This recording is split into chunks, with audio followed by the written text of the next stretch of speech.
Welcome everybody to Extreme Off-Road Silly Bills, and today we're dealing with the 2019 Italdesign Davinci concept. Now this has 975 horsepower, 1006 pounds-feet of torque from its two electric motors and the batteries that power them. It now weighs 3,910 pounds, still has its all-wheel drive system, but it now has off-road tyres and off-road suspension. And it can now do 0 to 60 in 5.797 seconds, 0 to 100 in 8.426 seconds, and it'll go into a top speed of 200 miles an hour. So I know those acceleration times don't sound the best, but that's just in terms of getting off the line. The mid-range clout for this car is quite phenomenal, especially between like 70 and 130 or thereabouts.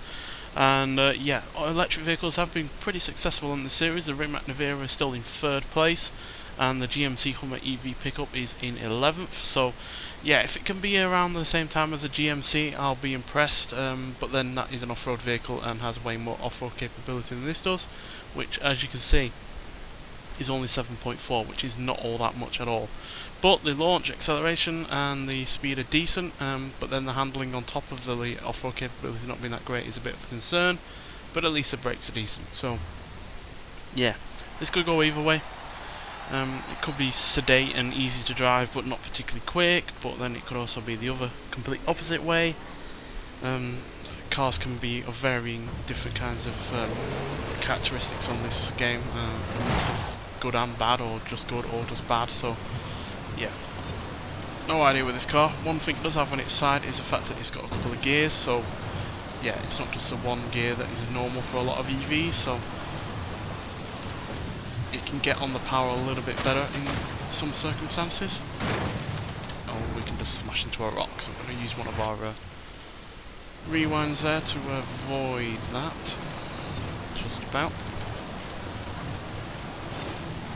So yeah, it is also still quite a weighty car, but the GMC Hummer was a lot heavier. But yeah, the brakes on this are not doing as much as I thought they might, which is a bit of a concern as well, considering, yes, we're lighter than the likes of a Hummer, but we're still quite heavy at nearly 4,000 pounds, which on this course is still quite a heavy weight. And usually if you weigh that much, then you have the advantage of plenty of off-road capability, but this does not have that. It's not an SUV, it's not a pickup truck, it's not anything like that. It's just a Grand Taurus that can, you know, carry several people. So yeah, the weight is a disadvantage with no known advantage either on top of that, so that is again a concern. So, but for now, it's doing okay. A little bit messy, but we've had messier. Using those rocks to help us slow down, because as we've seen, the brakes are not particularly great.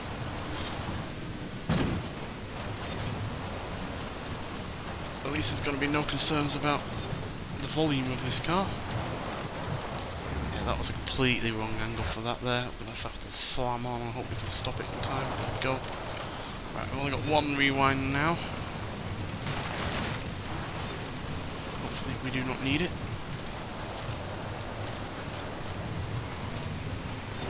So yeah, this is a much better car in terms of acceleration when it's already got some speed on the go. You will have seen by the acceleration times, they aren't particularly great for what is nearly 1,000 horsepower. Anything with that level of power usually is getting to 60 in around 3 seconds, maybe even less than that. So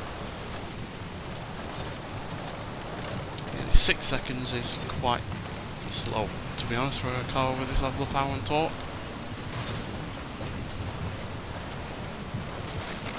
Then you could change the gearing and make it a lot faster in terms of acceleration.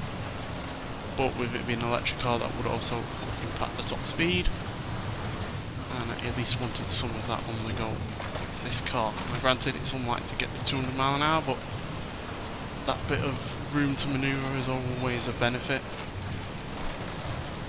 I'd rather have too much speed available than too little.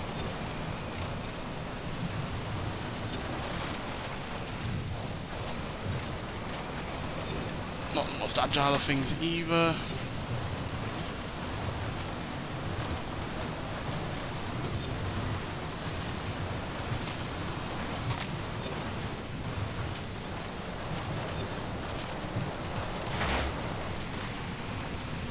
think we're going to be as quick as the Abarth in the previous episode, which was far less powerful than this is. So yeah, a little bit of a disappointment there given the amount of power and torque this has got at 3 minutes 24.196, but it's not hugely slow. It's certainly quicker than I believe.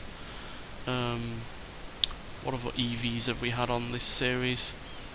It's quicker than the Neo EP9, which was really rather quite slow unfortunately. It's quicker than the Porsche Taycan Turbo S, which again another electric car. Looking for some more. We haven't had a huge amount, obviously we've had a few, but not a massive amount of them. We are quicker than the Ford F-150 SVT Lightning, which managed 3 minutes 28 dead, so we're nearly 4 seconds quicker than that.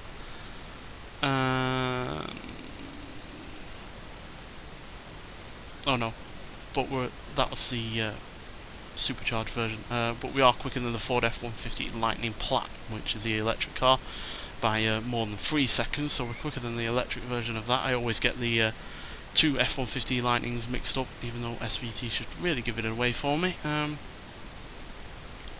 Yeah, 3 minutes 24.196 does still mean that we're quicker than some other non-electric cars like the Toyota 4Runner TRD Pro by 0.1 of a second, which is obviously a much more capable off-roader than this.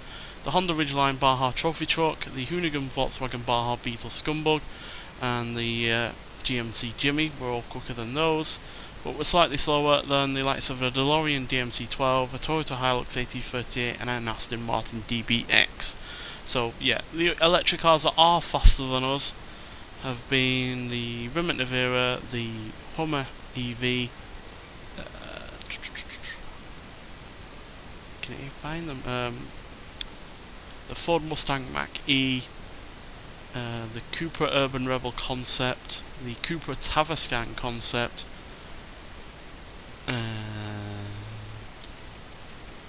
Porsche Mission R, the Extreme E X44, the Lotus Evija, that's about it. Yeah, so in terms of electric cars, one of the slower the ones that we've had by a long way, quite frankly, so that is a bit of a shame. But I guess the disadvantages that I walked through when we were driving the car really did come to light. It's got all of the weight of an SUV but with none of the off-road capability, and yet that weight is obviously going to hinder its use of its horsepower and its torque. So yeah, not particularly a great car on this course, but I do really rather like it in its stock form. So yeah, and I am glad it was added to the game via the car pack that it was a part of. So yeah, but nonetheless, thank you for watching, and I'll see you with the next one. Bye.